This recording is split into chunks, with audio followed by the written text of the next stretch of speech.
Okay, I think we're up and running. I wish I'd thought about doing this earlier in my career because I think it's going to be very helpful. So what I'm going to do here is do 7 problems. I'll show you which 7, and I'm going to do them repetitively. In other words, I'm going to give you a whole bunch of practice. And when you feel like you've got a handle on them, then push on to another one. And I'm going to give you a preview here so that you can decide, oh, geez, I already know how to do that. Well, you don't have to look at it. You'll get plenty of practice from your tests and doing worksheets in class. But we're at that stage where if something isn't coming to you, then you got to do a couple of them. Stick with it. Look at the numbers, see how they work. And we can't talk conceptually about the origins of these problems or how we use them unless we can get mechanically sound. So this practice is about getting mechanically sound, and then we can layer it with discussion for the remainder of the term. Hadn't tested in a while, so it's not uncommon to see the scores dip the way they did because we introduced some new, or I introduced some new material as we went along. And some of those were probably the first time you felt like you were on your own doing them versus with people at the board where you're less anxious and so on and so forth. So don't be disappointed with your scores coming back tomorrow. I see your work at the board. I get a better sense of how you're doing from your board work than I really. Well, tests are important though. I mean, it's when you finally get a chance to sit down, it shows your confidence level and things like that. So let's have at it here. Let's get into this process and see if it helps you. I think it should. All right, so the problems that I'm going to cover are, if I give you a triangle and I maybe don't give you one of the sides, right triangle still, we're still doing right triangle tree. How would you find that x value? And also, how would you find the measurement of the angle if I give you 2 sides of a right triangle? So we're going to do that repetitively. I'm going to give you an exponential function, name that tune, and also I'm going to give it to you in graphing form, and can you draw the graph? And then we're going to do a whole bunch of 5i to some number and simplify. We're going to learn to graph. I'm not going to give you name that tune. We will do that later in the year. But I'm just going to give you an equation of a log, and we're going to try to learn how to quickly graph it. Going to do some arc sine and arc cosine of ratios, but we're only going to concentrate on the famous ratios. The plus and minus 1/2, plus and minus root 2/2, that sort of thing. Center of the circle and radius, going to do that. And I'm going to do a little bingo, bango, bongo fraction work. And I may abandon bingo, bango, bongo. I think there might be an easier way, but when we get to it, we'll sort it out. All right, so let's have at it. You're going to stick with the problem that I do. Pause the video and then try it and see if you get something right. I'm just going to do repetitively about 10 in a row. Bing, bing, bing, bing, bing, bing. Okay, and let's see how you do. All right, so I'll get a right triangle here. I'm only going to stay in the first quadrant. Let's get a 63-degree angle. Let's say that that's 10, and I'm looking for x. All right, so you're pausing, and now I'm just going to fly. What do I see? I see that I have an angle. I'm looking for the ratio. So therefore, I know that the cosine of 63 degrees is the ratio being presented. That should have been inside the parentheses. That's okay. X over 10. So that's going to be 10 times the cosine of 63 degrees. And I got to go to a calculator because that fraction is stored in your calculator. So all you do is access it on the calculator. All right, so let's do another one. Let's get an eraser. All right. Let's do. That looks to be about a, I don't know, 19-degree triangle. And I want to know this y value, and we'll call that 20. So what do I see? I see actually at this point that y is equal to 20 times the sine of 19 degrees. Learning from the last problem, I speeded that one up a little bit. I won't speed it up for you now. So I can see that I have the sine ratio of 19 degrees, and that's equal to y over 20. So I hope you can see how you can cut to the chase. And this is heading us towards vector work in physics. So I want you to learn how to do that this term. All right, but I didn't mean to give you that. I really meant to find the angle A. Angle A, and let's say this time, let's make this, I would say 7 to 20. Right? Rough estimate there. Oh, well, I see the sine ratio. So I got to go back to the angle. Instead of angle to ratio, I got to go ratio to angle. So I can see that the sine of angle A equals 7/20. Therefore, angle A is the inverse, and I got to access the computer and calculator to get this. So if you go to Google and type inverse sine calculator, this computation comes up, and then what you can do is simply look at it and go, oh, that's the ratio I'm looking for, and it'll tell you what the angle is in degrees and radians. All right, so now we're just going to keep doing these. All right, so let's see, what do I want to give you? I don't know. Let's look at angle B. Woo, let's make that 20. Let's make this 17. Oh, what do we got? Same thing. Inverse sine ratio of 17/20 is going to get me that angle.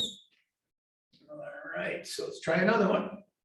Let's see if we can go with, let's go with 5, and let's go with 11. Yeah, we've done that one quite a bit. Let's go with 5, and let's go with 9 there. That's better.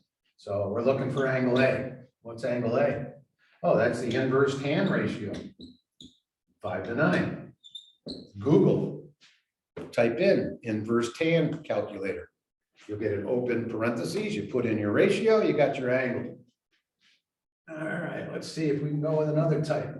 How about we go, that's pretty close to 45, but let's make it 44 degrees. All right, let's go with, how about we do 8, and let's do 12. Let's make it 13. All right, so I gave you everything. Okay, let's get that X. All right, so what are we looking at? Oh, I see the cosine ratio, and that's X over 13, and that's the cosine of 44. So I'll write it out, but I'm hoping you could go right to this step at some point. 13 times the cosine of 44 degrees is your final answer for X. And where did it come from? Seeing that I have the cosine ratio, I have the angle for which it exists, and that cosine ratio can be expressed as X over 13. So I hope you can see how you get that. All right, let's do one more. All right, let's see. Let's go with, how about we got a small angle. Let's go 11 degrees. All right, let's go with 5, and let's say that's X. Well, I can see it's a tangent ratio, and I've got the tangent of 11 degrees giving me the opposite to adjacent ratio. Sure looks like I got to actually move the X to this side, times the tan of 11 degrees equals 5, and so therefore X is equal to 5 over the tangent of 11 degrees. Again, I've got to access a calculator. All right, let's try another one. All right, let's do with, let's switch it this time. Let's make this Y, and let's make this 12. Okay, and let's make this a 29 degree angle. Okay, well, I see the tangent ratio. So I see the tangent of 29 degrees is equal to Y over 12. Looks like it's 12 times the tangent of 29 degrees. That's our Y value. And I hope that helps somebody. All right, I got to find a better marker here because I'm running out of ink. Let's hope this is a good one. Yeah, that's pretty good. All right, now we're going to move towards exponential functions. And I'm going to give you one. Y equals 10, 2 to the x minus 3 over 4 plus 7. All right, so how do we sketch that? Well, you got 4 things you got to learn how to do. You got to know the shape, you got to know the asymptote, and you got to find 2 points. I see exponential growth. Oh, that's the shape. I include the dotted line. What is the dotted line? 7. You're halfway there. In this form, that's your initial amount on top of 7. You can draw it like that. Eventually, you don't have to draw that. And then the next one's going to be twice that. Provided you pick the proper 2 numbers. And those proper 2 numbers are, I hope this is centered, it is 3 and 7. Oh, I hate using the same number. I'm going to make that 8. I'm going to make that, well, that didn't change that. Okay, but it changed that. Okay, never like the same numbers when we're doing it early on. All right, so looks like 3 is going to get me 10 on top of 8 now, 18. And it looks like 7 is going to get me 20 on top of 8, 28. But let's throw the 3 in, see how it works. 3 minus 3 is 0. 0 divided by 4 is 0. 2 to the 0 is 1. 1 jump of 10 on top of 8 is what I've pictured. Let's go back to x minus 3 over 4. Now we'll put a 7 in. 7 minus 3 divided by 4 is 1. Whatever units were in that parentheses are now generically the number 1. So I'm doing the conversion of x units to y units while I'm doing this. And there's your 20 on top of 8, getting 28. Okay, so 4 things. So now we're going to rapidly practice those 4 things. And then you can graph an exponential function in 10 seconds or less. So y equals, let's do 40. Let's cut things in half. Let's go with 2x minus 8 plus 50. Okay, I see exponential decay. I see that my first jump is 40 and then it's 20. So I see 40 here, halfway would be about there. That's 20, that's 40 on top of 50. I can see my y value here is going to be 50 and 40 is 90, 50 and 20 is 70. I can see that, and there's a limit over here as to how low my y values go. It's 50. So that's a jump to 20. The next one's going to be 10. Next one's going to be 5. Eventually it gets so small, it doesn't change, and you're almost at 50. Like numbers like 50.1 eventually. So good. Oh, got to find the right x's. Well, I want to make it 0 and I want to make it 1, just like the last problem. What makes it 0? 4. So 4 gets me 90. 8 minus 8 is 0. 1/2 of the 0 is 1. 40 plus 50, 90. Then I want to make it 1. 2x minus 8 equals 1. So that means 9 divided by 2. So if I put 9 divided by 2 here, the 2's cancel. 9 minus 8 is 1. So 9 halves gets me 70. In other words, every 9 halves is 4.5. 4.5. Interesting. The next number should be 5, huh? Wow. Yeah. So every half a unit, that differential from the asymptote to the graph is being cut in half. Didn't realize that until I looked at it a little more closely. So we're rapid firing this. So next problem. And then you give me some feedback tomorrow. Let me know if this is helpful. All right, so let's look at y equals, we'll put the asymptote at the beginning. 5 plus 3, let's do not 3, let's do 19. So that's a little bit more than tripling. So let's make this number 6, 7. Let's make it 7 and a little more than tripling. All right, and let's do x minus 2 over 100. Get some funky numbers in here. So what do I see? I see 19 over 3 with a positive. Well, I'm not going to give you anything, chicken in the oven type problem. So I got exponential growth. Oh, but I got to make this a 7, right? Because that's the kind of name that tune that we're going to be doing. All right, so that's our problem. But you're pausing the video, and I already did this. Well, you're watching the video. I'm changing it up. My apologies, but let's go from here. All right, so I changed up on you because I think the other problem would have been, well, what was it, 19 over 3? All right, we'll go for it. We'll go for it. All right, so 5. I didn't feel like doing that math. The first jump is 7. Okay, I got to put some numbers in here to make sure that we're working out the way we want it to. So I want 102 and 2. So 2, when I put a 2 in, I get a 1. I know that's 12. So that didn't change things. And so that occurred when x was 2. Okay, 19 over 3 is a little bit more than tripling. So I'm going up a little bit more than 21 units, or a little less than tripling. So 21 units, I'll say that's about 3 times. When I put 102 and I get 1, this is nasty, I'm sorry. Okay, so 70 and 63 is 133 over 3. 133 over 3. I won't do this on a test to you. I'm certainly not going to do that on a test. So that's take too long. 148 over 3. 1 and 4 is 5 and 8. No, that doesn't add up. It's divisible by 3. So 148 over 3 is this.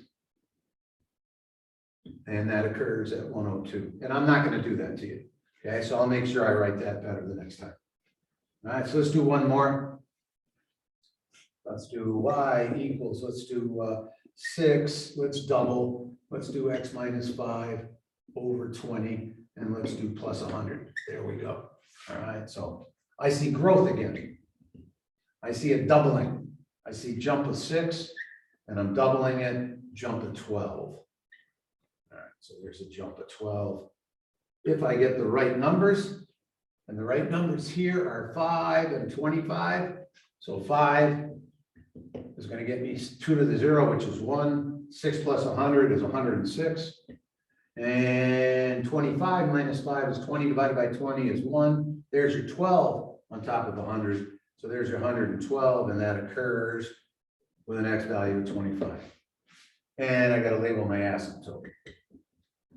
Okay, so I hope that's some practice. Now we're going to give you the graphs, and the graphs get us numbers that are not necessarily so easy to understand. But the process is actually maybe quicker. We'll find out. All right, so you got to give me 4 things. You got to express the x values and the y values and the asymptote.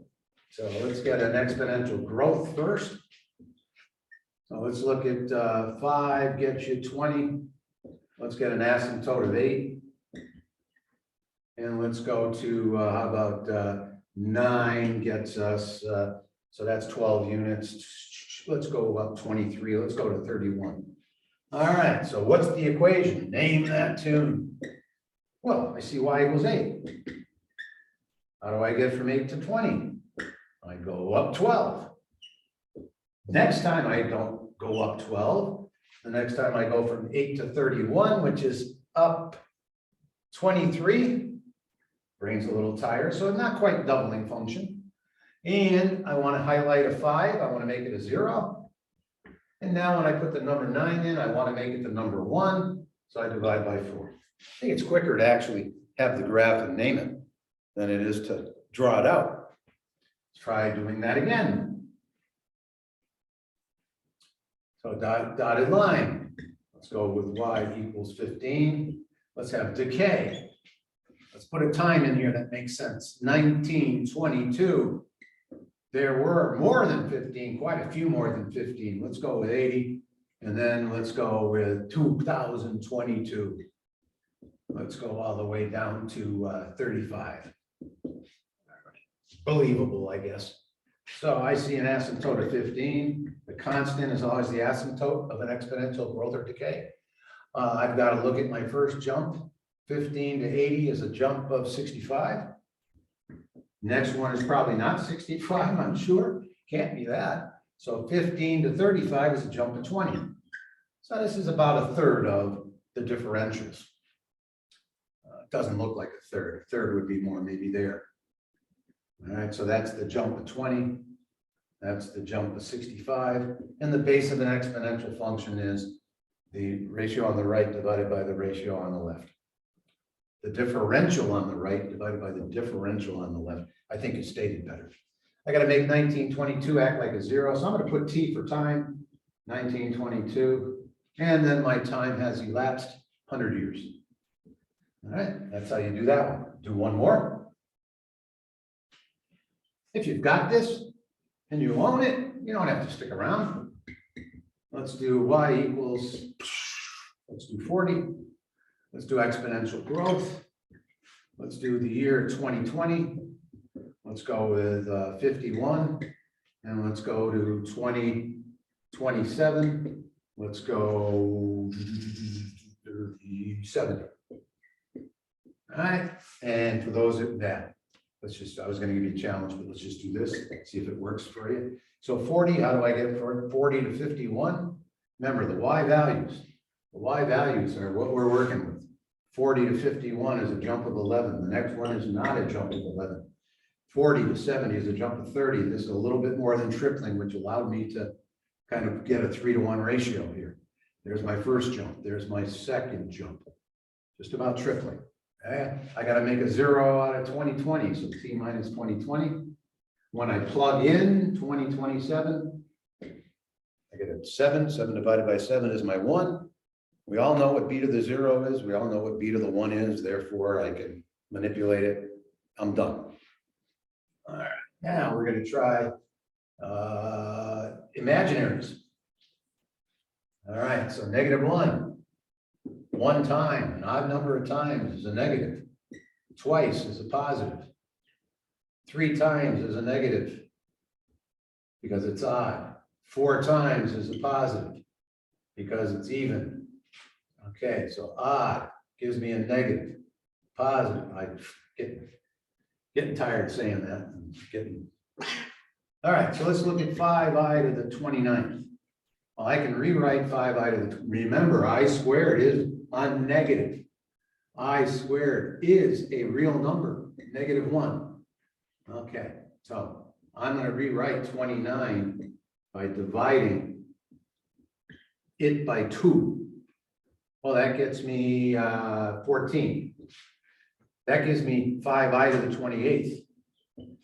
I don't want 5i to the 28th. I want 5i to the 29th. So therefore, I better multiply it by I. Okay, now we're back to the original problem. What is I squared?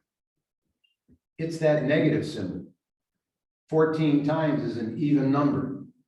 If I do that symbol 14 times, minus, 14, it becomes +1. It becomes +1. I still got the times I here, so that becomes +1 times I is 5i. All right, now we're just going to do a bunch. Rapid fire. All right, let's do -6i to the 40th. Well, that's equal to -6 I squared 20 times. That's -6. -1 to an even number of multiplications is -6 times +1. That answers -6. Another one. Let's do 8i to the 93. That could be written as 8i squared. 45 gets me 90, so 46 gets me 92. I need one more. That's an even number. That means it doesn't change. 8i. Even doesn't change the sign. Odd changes the sign after you write I squared. Okay, let's look at -5. I to the 17th. Okay, so that's equal to -5 I squared. 8 times I. That's an even, so -5 doesn't change. -5i. Well, that's a little shorter than I think I've ever done it. I like that idea. So let's do 4i to the 30th. Okay, well, that's 4i squared 15 times. That's an odd number. This number is going to change. Oh, I like that. Let's look at -9i to the 101. That's -9 I squared 50 times I. Well, that's even. That's not going to change. -9i. Okay, I'm hoping that helps. You let me know tomorrow. Now we're going to graph logs. And we have not done this much, but this is how you do it. So we get logs y 5 log x minus 3 over 2. Let's do a base 4 plus 7. That is not the y-intercept. So how do you graph logs easily? Well, you make the parentheses 0. You make the parentheses 1. And you make the parentheses the base. And the base of this logarithm is 4. That's what we're going to do every time. We're going to set the parentheses to 0, 1 in the base. So I'm going to leave that there. And I'll put the parentheses up each time until we do several of them. All right, so what do I see? X minus 3 over 2 equals 0 when x is 3. That becomes a vertical asymptote. In other words, logarithms have to have positive quantities because we're doing the inverse of an exponential growth and decay process. And if you don't have something growing and you don't have something decaying, you can't go backwards from it. Wouldn't make any sense, you know, bacteria in a petri dish, radioactivity, half-life. You got to have something there. So in order for something to be here, cornfield doubling every 5 years or so, 5 days or something, there's got to be something there. So this has to be bigger than 0. So x is 3 and my x's now, the graph's going to be over here. I know that the exponential inverse of exponential growth is this kind of shape. We'll do decay the next time. All right, so that takes care of that. When does this equal 1? Because we're just going to get 2 points now. And if we solve this, we should be able to find 2 points easily. Let's let that happen. So 2 times 1 is 2 plus 3 is 5. We should be able to put the number 5 in there and make it work. 5 minus 3, 2. 2 divided by 2 is 1. I don't care what the base is. What is the exponent you put on top of anything to get a 1? 0. So if you pick the right number, you're always going to get the constant. 5 gets us 7. Right? And the next one is when we get the same base. In other words, if this is a base 4 and I put the number 4 in here, your brain should work. What do you put on top of a 4 to get a 4? 1. I think I told you day 1, this course is based on zeros and ones. So let's make this work. 2 times 4 is 8. 8 minus 3 is 11. So if we put 11 in here, 11 minus 3 is 8. 8 divided by 2 is 4. What do you put on top of a 4 to get a 4? 1 times 5 is 5, plus 7 is 12. So 11 gets us 12. Now I should look at this, that's 2 units, and this is 8 units. So it should be 4 times, further out, 4 times further out. It's probably there. And that would be a better graph. Okay, all right, so the mantra, the shibboleth, 0, 1 base. How do you graph a log? You set the parentheses to 0, you set the parentheses to 1, you set the parentheses to the base. 2 log base 3, x minus 4 over 5 plus 6. I'm just going to do it. You pause and try. 4. Exponential growth. But if I put minus signs in, things like that, I could have some fun with you. So you should find 2 points. Set the parentheses to 0. We did. When does this thing equal 1? 5 times 1 is 5, plus 4 is 9. When I put a 9 in there, I get log base 3 of 1, which is 0. 0 times 2 is 0. Oh yeah, I get the constant when I make the parentheses 1. So 9 gets me 6. Now I want the parentheses to equal the base. The base is 3. So 5 times 3 is 15, plus 4 is 19. 19 is going to get me log base 3 of 3. That's 1. 1 times 2 is 2, plus 6 is 8. Woo. Oh boy, it looks like when I make that the base, I get the addition of these 2 numbers. Oh, I think there's some shortcuts here. So I picked 19. 4 to 9 is 5. 19 is way out here. So 19 gets me 8. There's your 2 numbers. Inverse of growth. Okay, I'll be developing what's happening here later after midterm. Right now, we're just trying to get successful with getting it on the board. Let's try another one.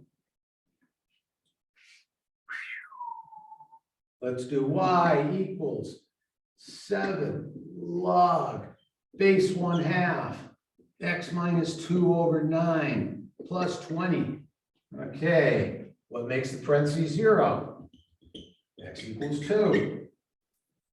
Okay, if I make it 0, it's a domain restriction. Now I want to make it 1.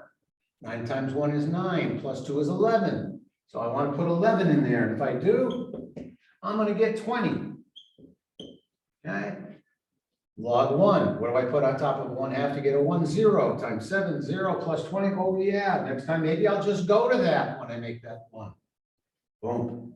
Now I want to make this a 1/2. Ugh, that stinks. 9 times a 1/2 is 9/2. Minus 2 is minus 4/2. I guess I want the number 5/2. 5/2 minus 4/2. Did I do that wrong? 9/2. 9 times a 1/2, yeah. 9/2. Oh, add 2. Yeah, I made a mistake there. I better do this out here. So x minus 2 over 9, brain's a little tired. I want that to be a 1/2. So x minus 2 equals 9 over 2. And then I wanted to add 2. Yeah, I thought I made a mistake there. Didn't flow. If it doesn't flow, it doesn't work. So 13/2 is what I wanted. So 13/2 minus 4/2 is 9/2. What's 9/2 divided by 9? A 1/2. What do you put on top of a 1/2 to get a 1/2? 1. 7 plus 20 is 27. 9/2 is actually there. 9/2 is smaller than 11. So 9/2, is that what I said? 13/2, sorry. Getting tired here. 13/2 is going to get me 1/2 here. That's what I wanted. There's your 27. Okay, I'll be careful with that the next time, because I'm not sure. Oh, looks like that. Okay, the closer I get to 2, the closer I am to the asymptote, the bigger the number. All right. And I'll explain why in future classes after midterm. We're just trying to get maybe successful for Friday's test. That would be nice. I'll do one more. Why? Because let's do minus 2 log base 3 of x minus 4 over 5 plus 6. All right, so what's the domain restriction when the parentheses is 0? That's a 4. That gives me my domain restriction. Then I want x minus 4 over 5 to equal 1. And then I want x minus 4 over 5 to equal 3. When it's equal to 1, I'm going to get 6. When it's equal to 3, I'm going to get 4. Okay, which is actually coming down. So 5 plus 4 is 9. 9 gets me 6. 15 plus 4 is 19. 19 is going to get me 4. So something like that. I didn't take time to, 5 units out, that sort of thing. But those are the two numbers I'm looking for and the shape. All right, so you got maybe a little better shot at that over the course of the week. Now we're going to do the famous ratios for arc sine and arc cosine. All right, I'm going to try to hand it to you. This is arc cosine, and this is arc sine. Oh, sorry, I got ahead of myself. This is arc sine. Okay, so this is arc sine.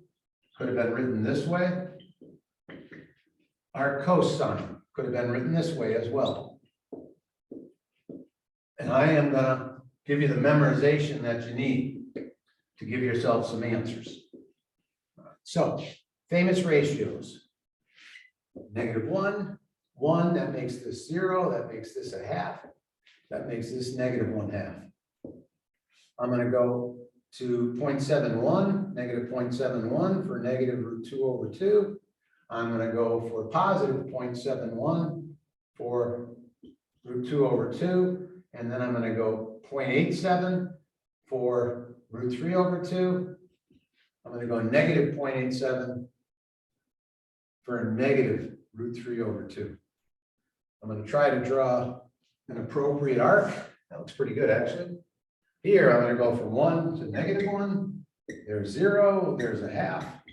There's 0.75. So 0.71, √2 over 2, √3 over 2. And this is pure memorization, folks. I'm going to find out who's willing to memorize and who isn't.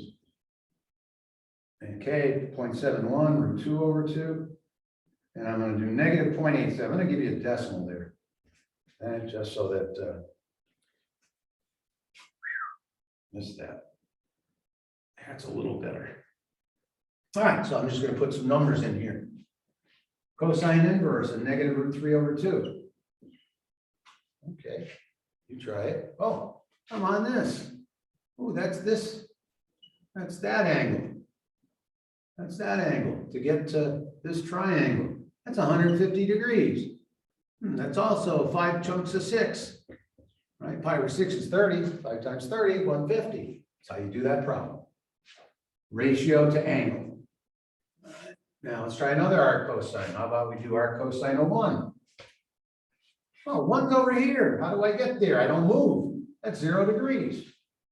Or 0 distance around the circumference of the arc. Oh, let's try negative root 2 over 2. Negative root 2 over 2. Oh, negative root 2 over 2 is here. Oh, that's up here. Oh, I wonder what the angle is. I can't tell here. Well, that's 1 chunk of 4. That's 2. It looks like 3 pi over 4. 3 times 45, 135 degrees. Oh, so that language takes a ratio and it asks for the degree or the radian measurement. You have your choice.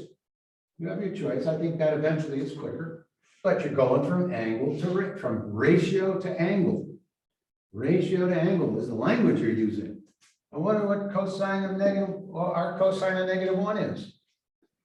Oh, that's all the way around the arc. That's 180 degrees or 3.14 radius lengths.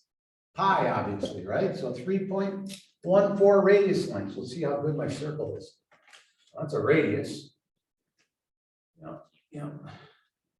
Let's see. So that's 1, 2, 3. That's pretty good. That's a pretty good drawing. I thought that was a pretty good drawing. That's 3 radians. 3.14 is right there. Yeah, that does take me 180 degrees. So you need to memorize that. You need to know that the arc cosine coming off a calculator or drawing is something between 0 and 180 degrees, or between 0 and pi. Okay, that's what you're after. I'm going to find out if you've got some practice. Now we're going to do the arc sine. Okay, what's the arc sine of a half?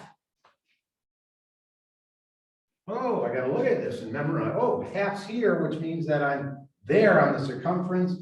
Oh, yeah, I know that one. I know that one. That's 30 degrees. Now, what's the arc sine or the sine inverse of negative root 3 over 2? Negative root 3 over 2 is down here. Oh, so I got to look at that angle, huh? Oh, negative root 3 over 2. You know, that looks like minus 60 degrees to me. It looks like minus 60 degrees. Yeah, because the answer to this thing, the y values have to be between, never get bigger than 90, never get lower than negative 90. If you're not answering between those two ranges, you're wrong. All right, how about the arc sine of 0? 0's here. I'm not moving on the arc at all. That's 0 degrees. How about the arc sine of 1? Well, that's 90 degrees. How about the arc sine of negative root 2 over 2? Well, negative root 2 over 2. I know that comes from some kind of 45 degrees. I think I have to go in the negative direction. So negative 45 is the arc sine of the famous ratio negative root 2 over 2, which you should know as a decimal because I asked you to memorize it 2 months ago. And I told you, I'm telling you, I'm going to ask you to memorize it, and half of the class won't know it after 2 months. I hope you all know it. Negative root 2 over 2 is going down minus 0.71 on the arc. If that's a height of 0, that's negative 1. So somewhere around here. Oh yeah, I hope that looks like minus 45 degrees. Okay, so there's some rapid practice of that. 2 more problems, circle and then fractions. And again, if you know how to do circle and you feel confident with it, you don't have to do this. Just get some practice on the test or in class. So let's look at x squared minus 8x plus y squared minus 4 plus 4y equals 20. I don't know if this is going to be a nice number or not. I'm not going to take the time to find out. So we want to rewrite that by what's called completing the square, evening off the sides. Coefficient 1, so it's a piece of cake. X minus 4 squared minus 16 plus y plus 2 squared minus 4 equals 20. So therefore I have a triangle, x minus 4, y plus 2. If I make that 4, the Pythagorean has to come all from the y side, and that 16 and 4 is 20 and 20 is 40. That's the square root of 40. That's the Pythagorean triangle. As one square area gets smaller, the other gets bigger, and we get this rotation. So from this, you get to here. And then you state the center and the radius. Center, 4, -2. New axis. Radius, square root of 40. Okay, now we're just going to do some rapid fire ones. You try again. Let's do x squared plus 20x plus y squared minus 6y equals 50. Okay, so we got x plus 10 squared minus 100 plus y minus 3 squared minus 9 equals 50. When I bring the 109 to the other side, I get 159. And I have a center at -10, comma 3. Radius, the square root of 159. Another one, here we go. Let's do x squared plus 4x plus y squared minus 20y equals 1. All right, I see x plus 2 squared minus 4. I see y minus 10 squared minus 100 equals 1. I'm seeing 104 and 1 is 105. Let's start right there and just say the radius is the square root of 105. And let's look at -2. And let's look at +10. Center, radius. Let's do another one. Let's do x squared plus 16x. This time I'll get you a nice radius, just for the heck of it. Y squared minus 2y equals, and I'll do one more after this, the only other situation I can think of. So y squared minus 2y is equal to, let me find one here, 64, 66, let's go -2. All right, so this should be x plus h squared minus 64. This one should be y minus 1 squared. I think I made a boo-boo. -1, I think I'm off by 1. I am, so let's make this -1. Yeah, so let's make this -1. There we go, my fault. Okay, so what happens with the -1 and the -1? Becomes 0, right? And then I bring the 64 over. There we go, tired brain here. So the center, -8, comma 1, radius 8. Okay, and the last one that might throw you a little bit, if it does, hopefully you see how to deal with it here. What if we had x squared minus 10x? I'm not going to give you fractional work here. Plus y squared equals, let's get another nice number here, 25. Let's go with 11. All right, so what's the center? Well, that's x minus 5 squared. This is already a square. You don't do anything to it. And so that equals 11. I forgot to say minus 25. Plus y squared. Yep, brain getting tired here. Equals 11. So that's going to be x minus 5 squared plus y squared equals 36. So what's your center? 5 and 0. Right, and I hope you can see that if you put a 5 in, plus and minus 6 works. And if you put a 0 in, 11 and -1 work. And that gives you a quick graph. I'll do that for you in a second, actually, because I think it's, we do this so we can see the graph. So we might as well see the graph. Radius is 6. Okay, again, if x is 5 or if x is, if x is 5, I get 2 answers, 6 and -6. So I can graph that real quick. 5, I get 6 and -6. And if y was 0, then I can get 11 and I can get -1. So here's -1, here's 11. I hope you can start to see the rotation. And so what's the center? The center is 5, 0. Now, other math classes are going to say we're shifting the circle to the right 5 units and we're stretching the radius by a factor of 6. I think, I don't know if they even talk about transformation. I like to say that this expression measures square change from 5. That's what it does. This expression measures square change from 0. All right. Last problem, bingo, bango, bongo. Fractions, and give me some feedback tomorrow. Tell me if this is helpful to anyone. If it's not, then I want to do it, but I would think it would be helpful. What's helpful now is getting a marker that works. Let's hope. Oh, up and running here. All right, now the question is, will I upload this video properly? Boy, I hope so. All right, so this is the one that you had on the test. Something like x minus 2 over 3 minus 2x plus 4 over 5. Okay, so I'm going to do it bingo, bango, bongo, and then I'm going to do it a new way that might even be better. We'll find out. So bingo, bango, bongo is simply this.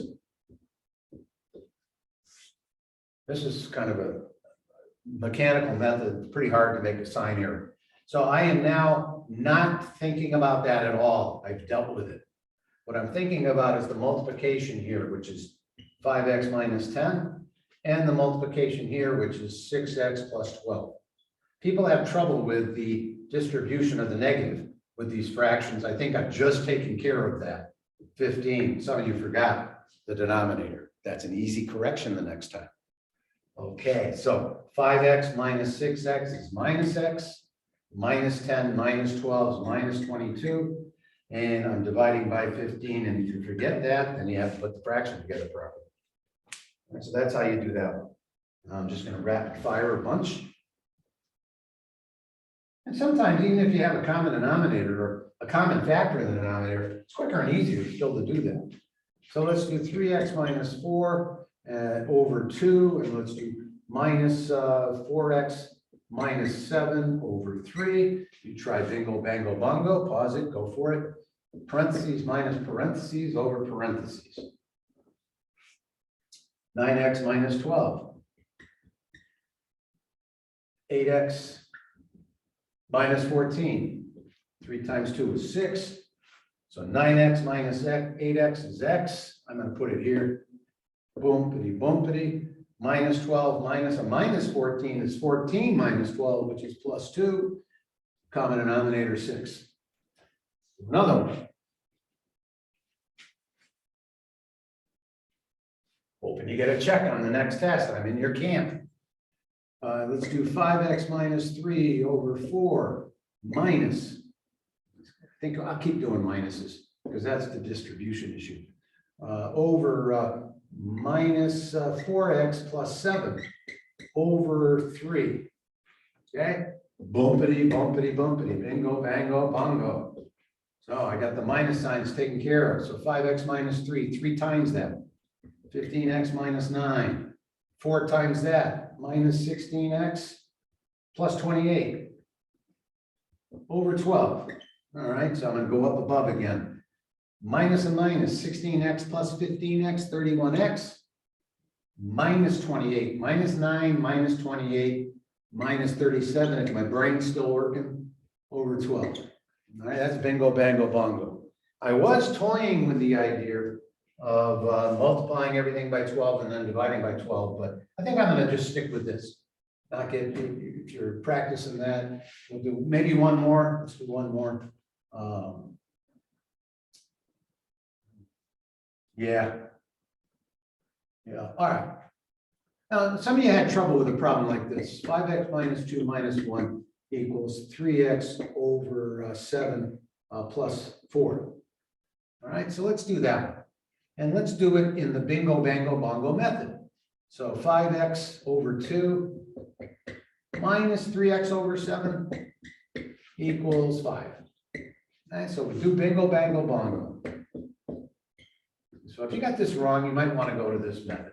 If you got it right, starting just multiplying by 14, going across. If you're getting it right, just keep doing that. But if you're getting it wrong, maybe this will help. So that's 35x. That's 6x, and that's 14, and that equals 5. So 14 times 5, 70. Is it 50 and 20? Yeah, 70. Now we got this 35x minus 6x is 29x. and x is equal to 70 over 29. Okay, so you got one more bingo, bango, bang, bingo, bango, bongo practice. All right, so that's what I'm hoping to do. Tomorrow night, Tuesday night? No, Tuesday night, you're all gonna come to math help, right? And you're gonna be picking your course for next year, those of you returning. And do you take calculus or not? Well, it depends what your foundation is. There weren't many students ready for calculus that I had in the fall. We still got it done, but I didn't cover as many topics as I normally do. I had to cover how to write the equational line. I had to cover how to learn how to do the unit circle. We had to do that, and kids couldn't do the unit circle. Learning that another name for the tangent function is sine over cosine. Had to teach how to graph the sine and cosine function. Some of you are getting there. We haven't spent much time on it. We're going to start spending more. I think the next video I make will be graphing the sine and cosine function repetitively. Definitely going to do that tomorrow night. So on and so forth. And that's not the calculus. The calculus is how those functions are changing. Also learning how to find bounded area. Graphing a parabola. Oh, a lot of quadratic work, how you solve quadratic equations. So you have to have all that down in order to do calculus. So we'll see where you are at the end of the week. I'll give you a little better sense of how many problems you should be getting right to take regular calc, and how many you should be getting right if you're thinking about AB. So tomorrow, I'm giving you the exact same test you had on Friday. I just changed the numbers. And you come in and you work on the ones you got wrong. Do not spend time writing how you write the equational line. I think most of you have that down. Some of you don't. Some of you are still putting it in slope-intercept form, which is kind of wondering why at this stage. But if it applies to you, I think you should look around, because there's a whole nother method of creating zeros and ones here that links into all the graphs we're doing. All right, so I'm going to shut up at this point. I'm getting rambling here, and I'll see you in class tomorrow.